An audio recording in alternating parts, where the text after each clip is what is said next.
There are what I call 10 red letter dates in transportation funding. And the first of those is in 1923, when California first instituted a gas tax in the state.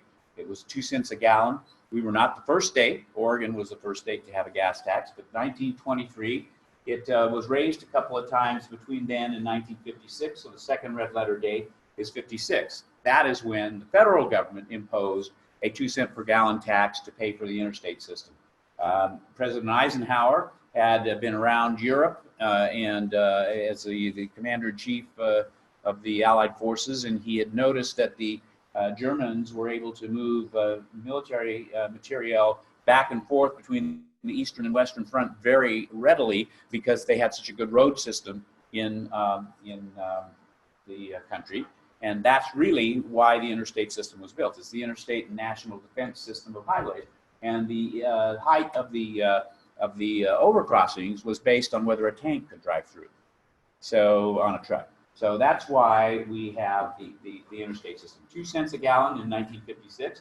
In 1971 in California, we finally figured out a way to fund transit. A fellow named Jim Mills from San Diego was the president pro tem of the Senate, and he implemented a proposal that took 1/4 cent of the general sales tax and made that available to local transit agencies. And it still is probably the backbone of funding for transit operations across the state of California. He substituted a sales tax on gasoline, or applied the sales tax to gasoline, which at the time made up for the difference. Now that grew as the price of gasoline went up. That amount of money grew substantially, far eclipsing what the 1/4 cent of the general sales tax was producing, and that became an issue for future discussion.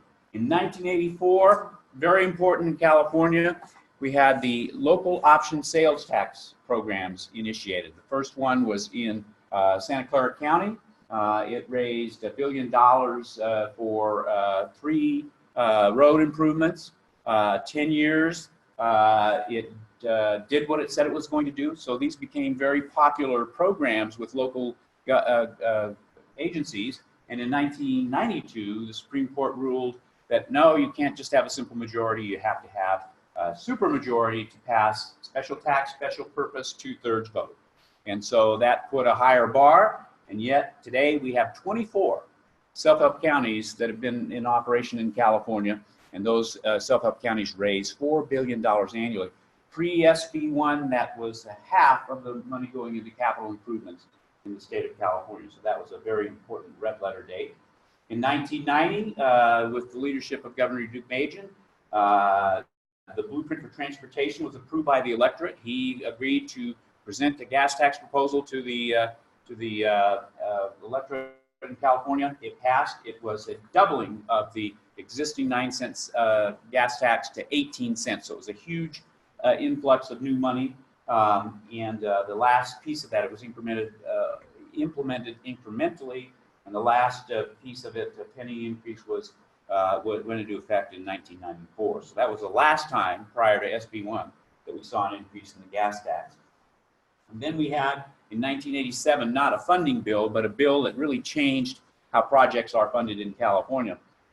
Senator Quentin Kopp was the chair of the Senate Transportation Committee, and he introduced legislation that devolved transportation decision-making. That is, moved it from the state level down to the regional level. So before, when the state put together a 5-year program, Caltrans would do that. Caltrans would take input from the agencies in their areas, the 12 districts in California, but they would propose what was called a PSTIP, a proposed state transportation improvement program. That would go to the commission. The commission would make tweaks based on input that they would receive from the regional agencies, and then that would become the 5-year program, updated every 2 years.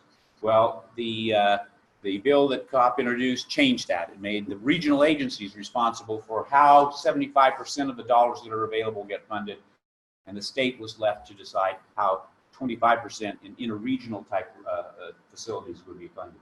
Then in 2001, Governor Davis, because he was awash in money because of the tax structure in California, the way it goes up and down, there was a huge amount of income tax that was being collected from people in the high-tech industry.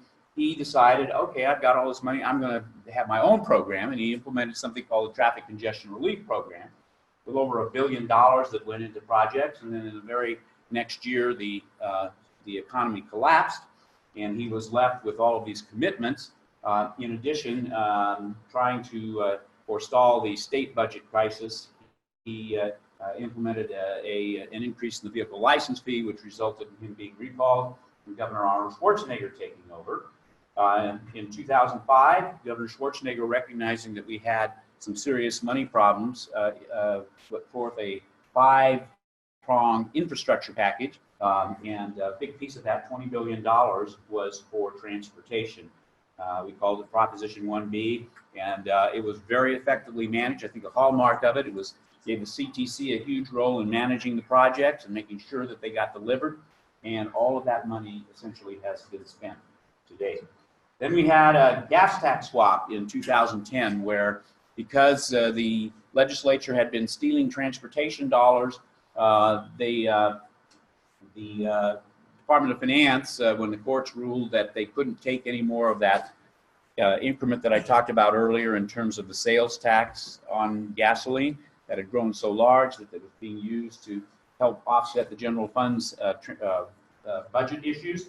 The courts ruled that that needed to go to transportation, and so our friends at the Department of Finance decided, well, we'll figure out a way to do this, and so they created what's called the gas tax swap. They did away with the sales tax on gasoline and substituted an excise tax, which is a gas tax, and that gas tax grows or shrinks depending on the amount of money that the sales tax would have raised. So everybody said, well, okay, that seems to work, and because we naturally expected that the gas tax was going to continue to go up. Well, guess what? Gas tax prices went down, and the CDC was left in 2013-14 with having to cut out about $750 million worth of project funding from the State Transportation Improvement Program.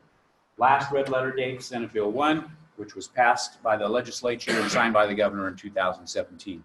So there you have it, kind of a 10 red letter dates in transportation funding. Transportation funding is never really interesting, but hopefully you've got a sense of how that all happened. Now, our transportation funding is based in general on the gas tax. And the gas tax has been a very good source of funding, probably through about the end of the 20th century. But then something happened. New technology came along. People like Medapper and some others started looking at ways to make vehicles operate more efficiently. We started getting hybrid vehicles. We started getting a fleet that is much more fuel efficient. And gas tax revenues, even though vehicle miles traveled was increasing pretty dramatically in California at the time, the gas tax revenues started to flatten out. So that source of funding is no longer really going to be effective for us going forward.